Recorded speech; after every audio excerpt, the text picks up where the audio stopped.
Hello दोस्तों, नमस्कार। स्वागत है आपके अपने यूट्यूब चैनल में। आज हम सीडीपी से संबंधित प्रश्नों को हल करेंगे। आज का पहला प्रश्न है, निम्न में से कौन सा नियम यह सुझाव देता है कि शरीर के विभिन्न अंग विकास के विभिन्न चरणों में भिन्न भिन्न दरों में विकसित होते हैं। विकास एक आयामी होता है, विकास एक दिशीय होता है, विकास एक असतत प्रक्रिया है, विकास की दिशा अधोगामी एवं शीर्षगामी है।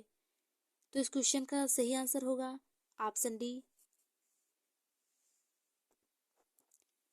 विकास की दिशा अधोगामी एवं शीर्षगामी है। यह नियम यह सुझाव देता है कि शरीर के विभिन्न अंग विकास के विभिन्न चरणों में भिन्न भिन्न दरों में विकसित होते हैं। इस सिद्धांत को विकास का क्रम या विकास का दिशा सिद्धांत भी कहते हैं। इसके अंतर्गत बालकों के जन्म पूर्व जीवन में होने वाली शारीरिक वृद्धि अधोगति का अनुसरण करती है, जिसे मस्तकाधोमुखी क्रम कहते हैं। इस क्रम में सबसे पहले मस्तिष्क क्षेत्र, फिर धड़ क्षेत्र तथा अंत में पैर क्षेत्र में शरीर के विभिन्न अंगों का विकास क्रम अनुसार होता है।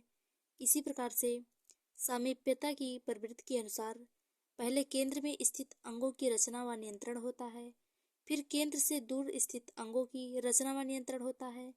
यही कारण है कि बालक पहले हाथ व पैर की मांसपेशियों पर नियंत्रण करना सीखता है तथा बाद में अंगुलियों के संचालन में निपुण होता है। इसलिए धीरे धीरे विभिन्न चरणों में बालक का संपूर्ण विकास हो जाता है।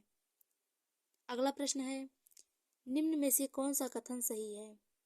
ऑप्शन ए है, बच्चों का विकास एक सामाजिक सांस्कृतिक परिप्रेक्ष्य में होता है। ऑप्शन बी है, बचपन की वह अवधि है बचपन वह अवधि है जिसे 10 भिन्न अवस्थाओं में बांटा जा सकता है।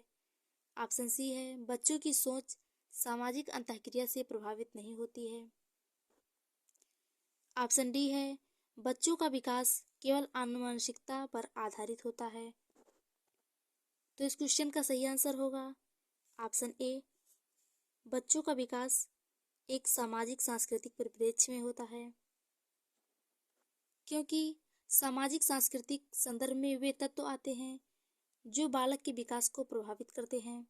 जो बच्चे उच्च सामाजिक आर्थिक स्तर के होते हैं, उन्हें उच्च स्तर की भौतिक सुविधाएं प्राप्त होती हैं, इसलिए उनका विकास भी निम्न सामाजिक आर्थिक स्तर के बच्चों की तुलना में तेजी से होता है। जब बच्चे सामाजिक सांस्कृतिक कार्यक्रमों में भाग लेते हैं तो वे विभिन्न प्रकार की सामाजिक गतिविधियों से परिचित होते हैं, जैसे अपने से छोटे व्यक्तियों के साथ मृदुता का व्यवहार करना तथा बड़ों का आदर करना चाहिए।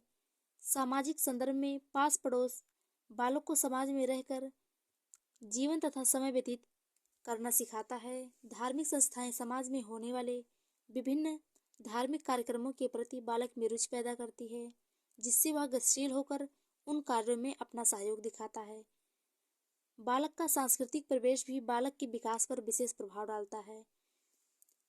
बालक जिस समाज में रहता है उसका सांस्कृतिक स्वरूप क्या है, इस बात का बालक के व्यवहार, आचार विचार एवं व्यक्तित्व तथा विकास पर गहरा प्रभाव पड़ता है, जिसमें बालकों का रहन सहन, खाना पीना, सोचना, आचरण, वस्त्र तथा उनके जीवन दर्शन की सभी क्रियाएं शामिल होती हैं।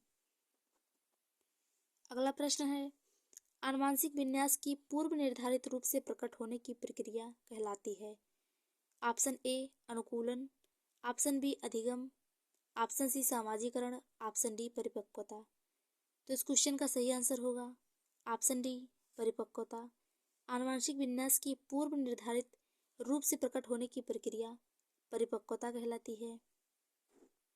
परिपक्वता का अर्थ शरीर के स्वाभाविक विकास से है।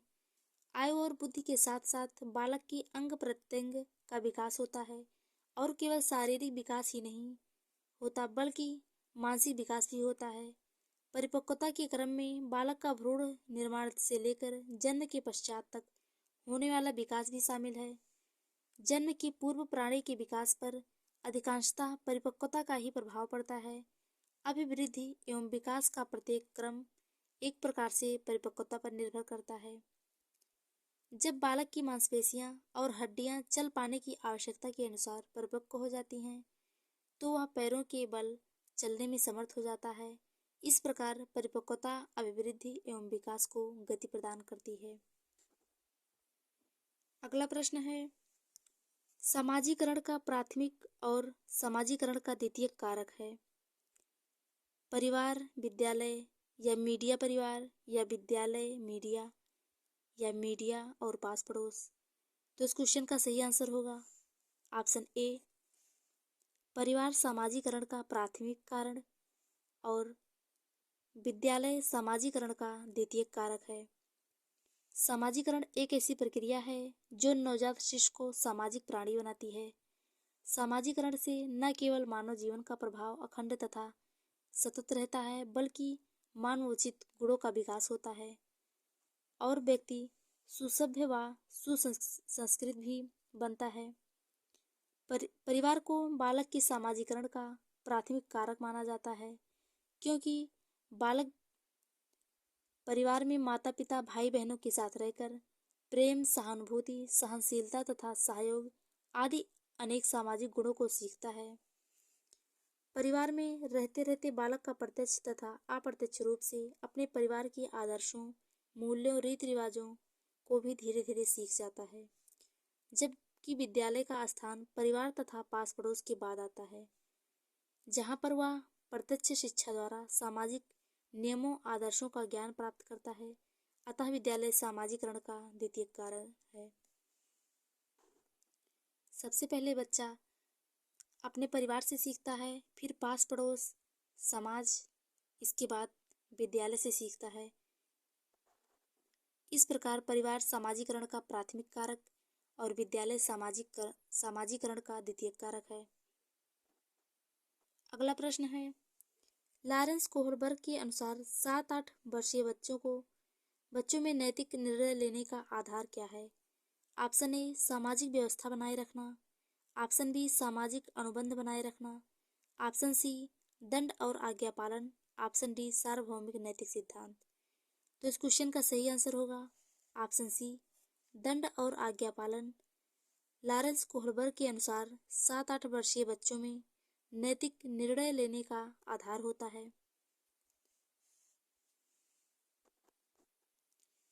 यह कोहलबर्ग के नैतिक विकास की प्रथम अवस्था अर्थात पूर्व परंपरागत नैतिक अवस्था के अंतर्गत आती है। इसमें 4 से 10 वर्ष तक के बालक आते हैं। दंड और आज्ञा पालन, यह कोहलबर्ग के नैतिक विकास की पूर्व परंपरागत नैतिक अवस्था का प्रथम चरण है। इस अवस्था में बालक के निर्णय लेने का आधार बाह्य कारकों पर केंद्रित होता है। इस अवस्था में छात्र सही और गलत का चयन दंड पाने का भय और पुरस्कार पाने की लालसा से करते हैं।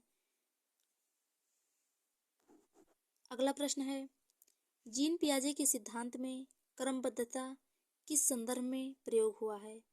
ऑप्शन ए, वस्तुओं को किसी एक आयाम जैसे लंबाई पर आधारित क्रम देना, ऑप्शन बी, दूसरों का परिप्रेक्ष्य लेने की क्षमता, ऑप्शन सी, चिंतन का वर्णनात्मक रूप जैसा कहानी कथन में होता है, ऑप्शन डी, स्थानों जैसे अपने विद्यालय का स्थानिकीय मानचित्रण करने की क्षमता। तो इस क्वेश्चन का सही आंसर होगा ऑप्शन ए, वस्तुओं को किसी एक आयाम जैसे लंबाई पर आधारित क्रम देना या क्रमबद्धता को दर्शाता है। क्रमबद्धता जीन पियाजे द्वारा दी गई तीसरी अवस्था मूर्त संक्रियात्मक अवस्था 7 से 11 वर्ष की विशेषता है, जिसके अंतर्गत बालक में वस्तुओं या चीजों को उनके परिमाण तथा मात्रा के आधार पर क्रम में रखने की योग्यता आ जाती है। जैसे छोटे बच्चों को विभिन्न लंबाई की छड़ देने पर उनके द्वारा छड़ों को छोटे से बड़े क्रम में व्यवस्थित करना क्रमबद्धता को दर्शाता है। अगला प्रश्न है, 5 वर्षीय नसीमा को यह लगता है कि चिकनी मिट्टी के गोले को यदि दबाकर एक सांप के रूप में परिवर्तित करें तो चिकनी मिट्टी बढ़ जाती है। जीन पियाजे के अनुसार उसकी इस सोच के पीछे कौन सा तर्क है? जीववाद का, या केंद्रीयता का, या परिकल्पित निगमनात्मक का, या संक्रामक परिणाम निकलना? तो इस क्वेश्चन का सही आंसर होगा ऑप्शन बी, केंद्रीयता का। एक 5 वर्षीय नसीमा को यह लगता है कि चिकनी मिट्टी के गोले को ये दबाकर एक सांप के रूप में परिवर्तित करें तो चिकनी मिट्टी बढ़ जाती है। यह केंद्रीयता का उदाहरण है, अर्थात केंद्रीयता को दर्शाता है। जीन पियाजे के अनुसार उसकी इस सोच के पीछे का कारण केंद्रीयता है। केंद्रीयता पियाजे द्वारा दी गई पूर्व संक्रियात्मक अवस्था 2 से 7 वर्ष की एक विशेषता है, जिसमें बालक एक घटना को समझने के लिए किसी एक विशेषता या पक्ष पर ध्यान देते हैं।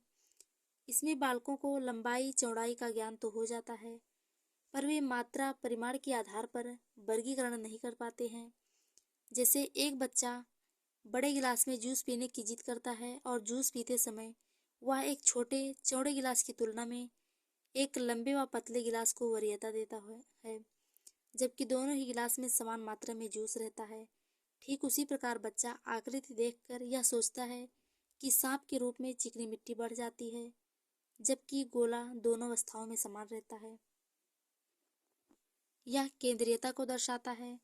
अगला प्रश्न है, लेओ वागोत्स्की के संज्ञानात्मक विकास का सिद्धांत आधारित है सामाजिक संरचना पर, व्यवहारवाद पर, या मनोविश्लेषण पर, या सार्वभौमिकता पर?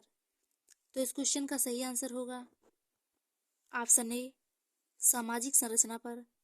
लेओ वागोत्स्की के संज्ञानात्मक विकास का सिद्धांत सामाजिक संरचना पर आधारित है। लेओ वागोत्स्की ने समाज तथा संस्कृति को प्रमुख माना है। लेओ वागोत्स्की के संज्ञानात्मक विकास का सिद्धांत सामाजिक संरचना पर आधारित है। इसमें अधिगमकर्ता अपने सामाजिक परिवेश एवं अन्वेषण से समझ को विकसित करता है। बच्चे का ध्यान, अवबोध व स्मृति क्षमताएं ज्ञान के विभिन्न उपकरण जैसे संस्कृति, इतिहास, सामाजिक परिवेश, परंपराएं, भाषा, धर्म आदि के अनुसार बदलती रहती है। इसमें बच्चा पहले स्वयं के स्तर पर सामाजिक वातावरण में तालमेल बैठाता है और फिर अपने अनुभवों को वैश्विक करता है। वाइगोत्स्की के सिद्धांत को सामाजिक निर्मितवाद कहा जाता है, क्योंकि इसमें संस्कृति को एक सामाजिक परिवेश के लिए सार्थक बताया गया है। अगला प्रश्न है, लेओ वाइगोत्स्की ने बच्चे के स्वयं से संवाद करने की क्रिया के लिए किस शब्द का प्रयोग किया है? ऑप्शन ए, निजी संवाद, ऑप्शन बी, उच्च स्वर में वार्ता, ऑप्शन सी, पाठ, ऑप्शन डी, स्वकेंद्रीयवाद। तो इस क्वेश्चन का सही आंसर है ऑप्शन ए, निजी संवाद। लेओ वाइगोत्स्की ने बच्चे को स्वयं से संवाद करने की क्रिया के लिए निजी संवाद शब्द का प्रयोग किया है, क्योंकि बच्चा स्वयं से बातें करता है, जिसे निजी संवाद कहा जाता है। वाइगोत्स्की के अनुसार बच्चे भाषा का प्रयोग न केवल सामाजिक संप्रेषण के लिए करते हैं, बल्कि स्वनिर्देशित तरीके से कार्य करने के लिए, अपने व्यवहार हेतु योजना बनाने के लिए, निर्देश देने एवं मूल्यांकन करने में भी करते हैं, जिसे निजी संवाद कहते हैं। जबकि पियाजे ने निजी भाषा को स्वकेंद्रीयवाद कहा है। पियाजे के अनुसार बच्चा सब कुछ अपने नजरिए से देखता है। ऐसा इसलिए है क्योंकि वह पूरी दुनिया को अपने जैसा सोचने पर विश्वास करता है। यही स्वकेंद्रीयवाद है। अगला प्रश्न है, एक प्रगतिशील कक्षा की निम्न में से कौन सी विशेषता है? ऑप्शन ए, ड्रिल और अभ्यास पर जोर देना, ऑप्शन बी, योग्यता आधारित अस्थायी अलगाव, ऑप्शन सी, सहयोगिता पूर्ण अधिगम, ऑप्शन डी, पुरस्कार और दंड का प्रयोग। तो ड्रिल और अभ्यास पर जोर देना ये गलत हो जाएगा, क्योंकि बच्चे पर जोर नहीं देना है। योग्यता आधारित अस्थायी अलगाव ये भी गलत है। यहाँ पर योग्यता आधारित अस्थायी अलगाव की बात कही गई है। ऑप्शन सी है सहयोगिता पूर्ण अधिगम, ऑप्शन सी सही है, क्योंकि बच्चे के अधिगम में सहयोग करना चाहिए, जिसे पाठ कहा जाता है। पुरस्कार और दंड का प्रयोग, बच्चे को कभी दंडित नहीं करना चाहिए। एक प्रगतिशील कक्षा की विशेषता सहयोगिता पूर्ण अधिगम है। प्रगतिशील शिक्षा की अवधारणा जॉन डेवी ने दी थी। प्रगतिशील शिक्षा इस बात पर बल देती है कि शिक्षण करके सीखने से होता है। इसलिए छात्रों को अपने वातावरण के साथ अनुकूलन और अधिगम के लिए अंतःक्रिया करनी चाहिए। प्रगतिशील शिक्षा हर बच्चे की क्षमता में विश्वास करती है। यह सामग्री और अनुभवों से जुड़कर शिक्षार्थियों के कौशल और समझ को बढ़ाने पर जोर देती है। यह एक समूह में काम करके और एक गतिविधि को पूरा करने के लिए व्यवहारिक ज्ञान लागू करके छात्रों की सक्रिय भागीदारी को सुनिश्चित करती है तथा बच्चों को उनके ज्ञान और प्रतिभा को प्रभावी ढंग से उपयोग करने के लिए आत्मनिर्भर बनाने के लिए करके सीखने को बढ़ावा देती है। जबकि ड्रिल और अभ्यास पर जोर देना योग्यता आधारित अस्थायी अलगाव और पुरस्कार और दंड का प्रयोग प्रगतिशील कक्षा की विशेषता नहीं है। अगला प्रश्न है, एक बच्चे में दूसरों की नियत और इच्छाओं को समझने की योग्यता है। यह बुद्धि के किस स्वरूप को दर्शाती है? ऑप्शन ए स्थानिकीय संबंध बुद्धि, ऑप्शन बी अंतरावैयक्तिक बुद्धि, ऑप्शन सी अंतःवैयक्तिक बुद्धि, ऑप्शन डी प्राकृतिक बुद्धि। तो इस क्वेश्चन का सही आंसर हो जाएगा ऑप्शन बी अंतरावैयक्तिक बुद्धि। जब एक बच्चे में दूसरों की नियत और इच्छाओं को समझने की योग्यता होती है तो यह बुद्धि अंतरावैयक्तिक बुद्धि को दर्शाता है। दूसरों के मनोभावों को जानना अंतरावैयक्तिक बुद्धि के अंतर्गत आता है। एक बच्चे में दूसरों की नियत और इच्छाओं को समझने की योग्यता है, यह अंतरावैयक्तिक बुद्धि को दर्शाती है। अंतरावैयक्तिक बुद्धि हावर्ड गार्डनर की नवबुद्धि में से एक है और यह इस बात को दर्शाती है कि एक व्यक्ति दूसरों को समझने और व्यवहार करने में कितना कुशल है, जैसे राजनेता, शिक्षक, चिकित्सक, सेल्समैन आदि।